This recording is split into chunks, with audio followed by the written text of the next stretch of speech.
Hey, what's up, social media? This is Ashiato, and this is Thoughts of a Black Sheep. Today, my thoughts on, just more on the topic of being yourself. For me, I've always had like a struggle with being myself in the aspect of like embracing, and I'd say inward wise and on the outside. There might be something I might have been interested in or wanted to do, wanted to try out, and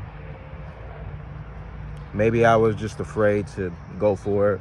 It was always like fear for me. Reason being would be, I'm black and I grew up in a black community. When I was growing up, it was always like the expectation for a lot of us was really to be a certain type of way. You know, whether it was just like stereotype, like me naturally, like being myself, I was never like that type of person. I never was a certain type of guy. So that made it kind of more particular hard for me. And then when I did get, I'd say old enough to dress how I wanted or be myself a little bit, the thing is, when I was younger, that used to be the saying, like, just be yourself. Like, even people that was like on some hardcore, trying to be thug type stuff, that would be their advice, like, just be yourself, bro. But the moment you step out to try to be yourself, people are like, nah, I meant be yourself. That ain't what I meant. That's all I got. For the most part, I've always got like rejected. I'm at the age where it's like, I've been at the age really long time ago. It's like, I had to get used to that. Everybody's not going to accept you for who you are. But the thing is, it's like the personal goal of just being yourself. That's more important than I feel like what people perceive. The decisions you make, what moves you wanted to make, I feel like that's pretty much it. As long as you like learn to accept yourself overall, and what you do. But I would say me growing up, because of my environment, it made me an introvert. There was always an expectation, like I said, for me to be an extrovert in some type of way. And I'm not gonna like say that I never didn't want to be an extrovert, but I always felt like if I did, put myself out there more, I just knew like the rejection that would come with it, because I would be different, and I didn't grow up with really any role models in the lane that I'm in, the lane that having an example of like a type of dude I am. When I was growing up, it's popular now. When I was growing up, I was very much so into like anime. I like all kind of stuff, but I would say I was more of a like diverse kind of person. Yeah, a lot of times people got to categorize things. I used to get categorized as just weird, or the emo kid type stuff, just out of being different. And that's all I really was. I was just different. Like, I had a lot of interests. Like, I didn't have like a specific type of thing, and that kind of like showed even more when I got older. Like, I can talk to different types of people. Really, the key thing for me is like, I've always got along with like humble people, like non-egotistic type of people. Majority of the time, if you was a dude from the hood, but you wasn't on like no stuck up stuff, we could talk. We could be cool. You was a dude from the suburbs and you was humble, we could talk. It don't really matter like where you come from, but if you have that quality of just like being a humble person, open-minded enough, then it's like most likely we gonna click. Even if we don't come from background, we can just exchange experiences. I was just different. That's the best way to describe it. Like, I wouldn't put myself in a category.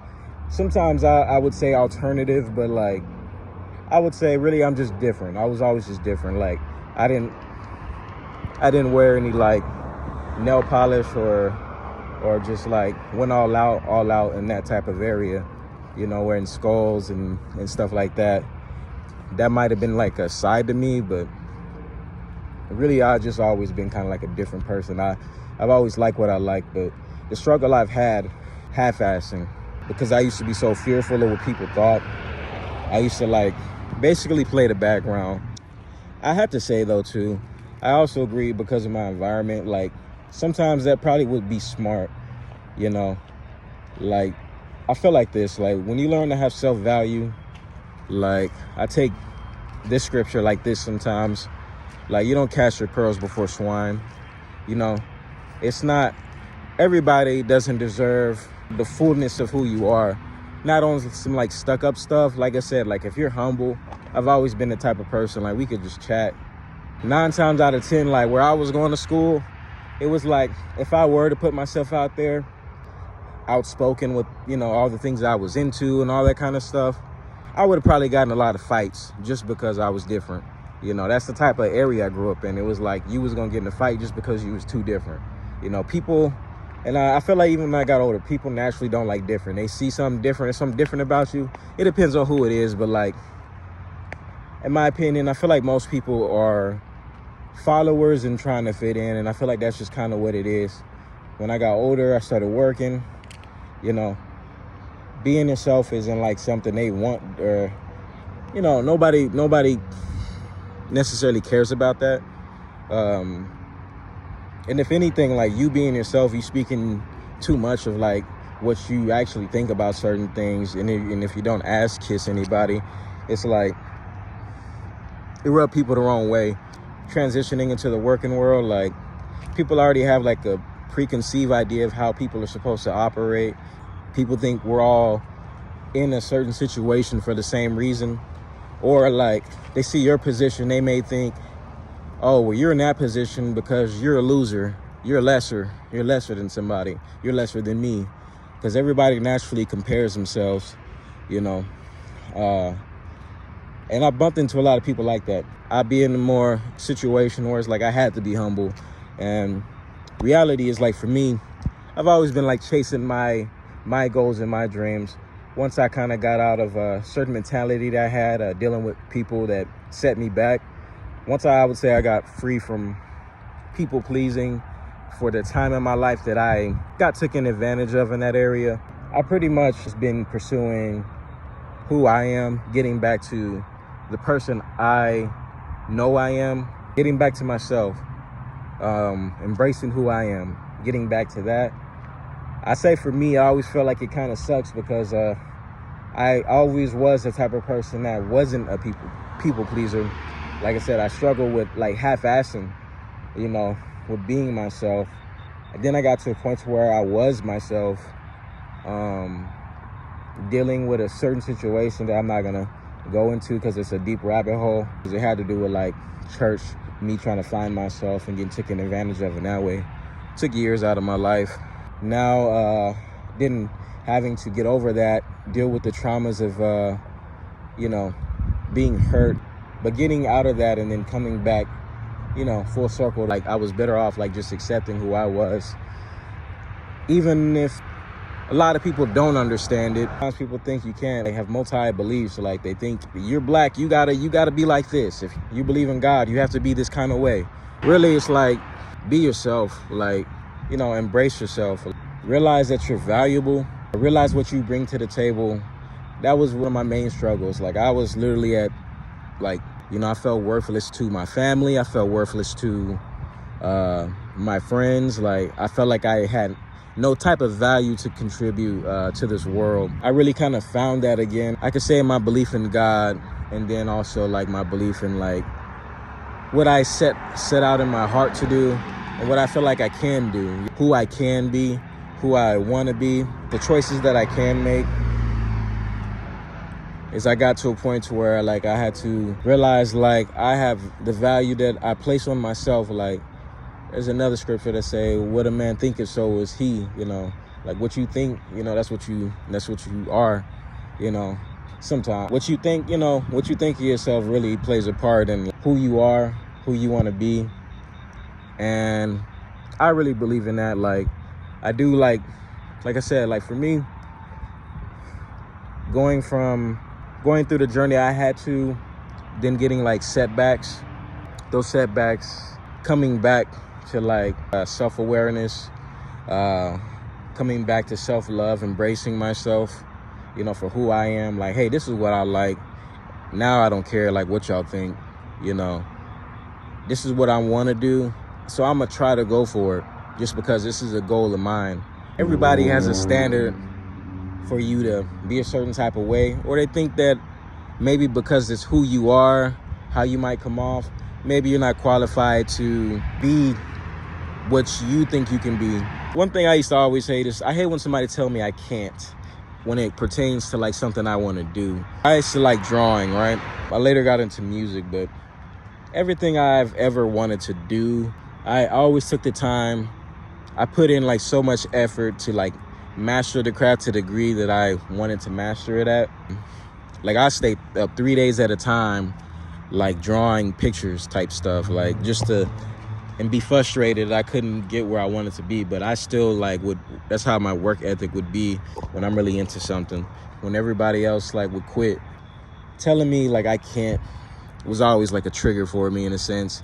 It was like, because it was something I wanted to do, and then it kind of just, you know, I'm not sure if that's a good thing, but it was like I wanted to do this for me in the first place, but like people triggered it even more when it was like, you can't. So it made me feel like I had to also prove them wrong in doing something that I love. I feel like that ties into like embracing who you are and what you want to do, what you like, you know, type of stuff. Like embracing yourself and like just not caring. It's easier said than done. The way I grew up forced me to be like a type of person to discern stuff a lot of the time. Like when I brought it up, like, hey mom, this is what I want to do, she shut that down immediately. No, it's not gonna work. I'm not gonna help you. And the crazy part is like, you know, years later, when I reestablished like doing something myself, it's weird. Like the drawing thing, yeah, I was told to quit, right?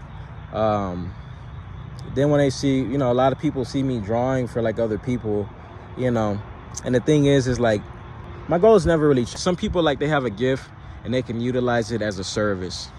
I never wanted to be in that. Just because I can draw, you know, people always assume like, oh, draw for me. No, for me, it was more like, I want to draw what I want to draw. And my hope was like, people rock with it. People that like my art rock with it. Because there are artists like that. There's artists out there that they create what they create. People like it. You know, they put it on a shirt. They put it wherever they put it at, a poster. You know, people create their art and then people buy the art that they created. That's always been what I've been on. Because I did try it out that way. Like, let me draw for people every now and then. You know, every now and then where I needed some money or something like that. They see that I can do it a certain way that they think I should do it. Then that's the only time they want to be like, hey, I don't think you'll make it. I still don't think you'll make it as that artist, you know, you drawing from your heart and doing it that way. But you can do it this way and just make money, you know, like for me, like that's my personal thing. If it was just about money, every skill that I have now, like I would just be like, yeah, let me go start shooting videos for people. Let me go do art for people. Like I said, I don't really like personally like being just a service to everybody. I feel like I have some type of value to where I can like, you know, and that's something I found in my own. Like, and I used to not feel that way. It's just because of how everyone had made me felt at some point. But like, once I found like, I felt like I had something to offer, I seen other people do it that inspired me, you know, like, that's just, you know, that's just what I feel like my thing is, or what I want, my purpose. And now that's how I chase it, you know, and that's what I chase. But all of this for me, it ties into like embracing yourself. Like, embrace yourself. Like, just embrace yourself. Forget what people think. I know that's like something we all hear, but like, for me, I could say that's been like a lifelong like struggle. It's not a cliche for me. Like, it's like, that's something I struggled with growing up in the Black community, growing up in like church culture, getting out into the regular world, you know, working with normal people. I usually am like the oddball out. Like, it's hard for me to not be myself. I used to be shy, but now I'm just like, my perspective is more like, I feel like I'm valuable now for myself. I'm a humble guy, and I talk to anybody and whoever, but like, I realize like I'm not also for everybody, and that's cool with me, you know. everybody's not for me, and I'm happy about that. I value myself, I value my time, and like someone to come around where they're potentially probably gonna like devalue me, make me feel like I'm feel lesser because of what you think, you know, I don't want to hang around nobody like that. Those are the kind of things like that stick out to me when I deal with people. Some people are no good for your path because I value myself, I value my time. From people taking away my time and devaluing me, that's the reason why, you know, feeling worthless. I feel like I had nothing to contribute to any value in this world or life. Now I feel like I do, you know, and I don't let people bring me down, because people in this world will do that, whether they know they're doing it or not doing it. You know, I meet people that know they're trying to bring you down because they're negative. I said life probably dealt them with cards that made them bitter and jealous, and they have to bring somebody else down. The point of this video is just like accepting yourself. Forget what like all these other people like beyond that try to devalue you. Like forget all that. I felt some type of way with family, you know, jobs I worked after high school, with dealing with people, and I'm still on a journey. So it's just like I try to treat people the way I feel like I want to be treated, you know. So I had to learn how to believe in myself, you know, and I try to give whatever people be on, like, that is different from what I got, whatever goals they have. I always try to be somebody to encourage them to whatever journey they got, you know. Believe in yourself, accept who you are, and go after whatever you want to go after. Like accept yourself to the point of where you know, move accordingly how you feel like you should move, and like go after whatever you feel like and contribute whatever you feel like you need to contribute, that you find within yourself, the passion you have that you want to contribute to this life. Let it be a positive thing. This is Ashiato with Thoughts of a Black Sheep.